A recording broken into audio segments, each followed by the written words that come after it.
Hello everyone. तर आज आहे संकष्टी. तर आज मी मोदक बनवणार आहे. तळणीचे मी मोदक बनवलेले आहेत बाप्पांसाठी आणि मी ते तळून घेत आहे. त्यानंतर मला देवपूजा वगैरे रात्रीची दिवाबत्ती वगैरे करायची आहे आणि मला अष्टविनायकालाही जायचं आहे.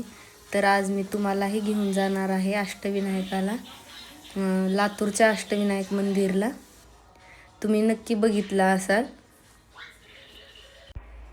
तर आता मी दिवाबत्ती करत आहे. लेप वगैरे लावून घेतलेला आहे.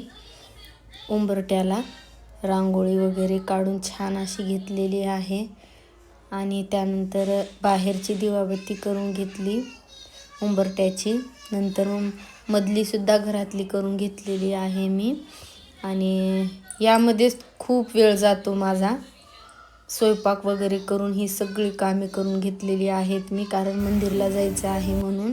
अष्टविनायकाच्या वेळ लागतो तिकडून येऊन करायला आणि कंटाळाही येतो उपास असल्यामुळे, संकष्टी असल्यामुळे.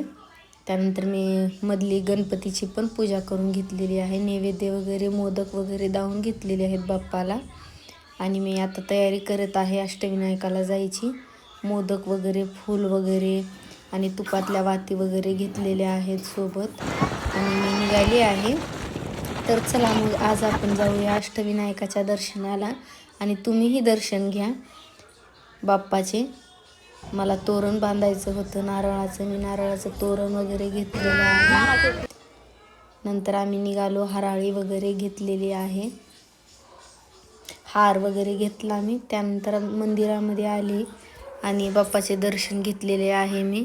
तुम्हीही घ्या बाप्पाचे दर्शन, आरती.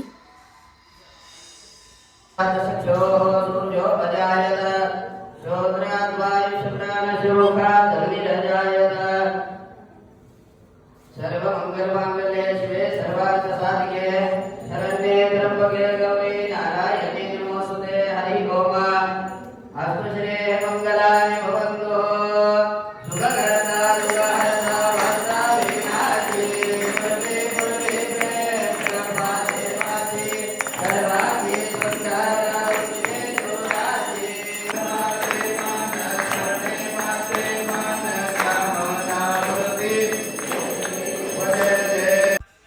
हे लातूरचं अष्टविनायक मंदिर आहे आणि तुम्ही कोणी गेलात का इथे?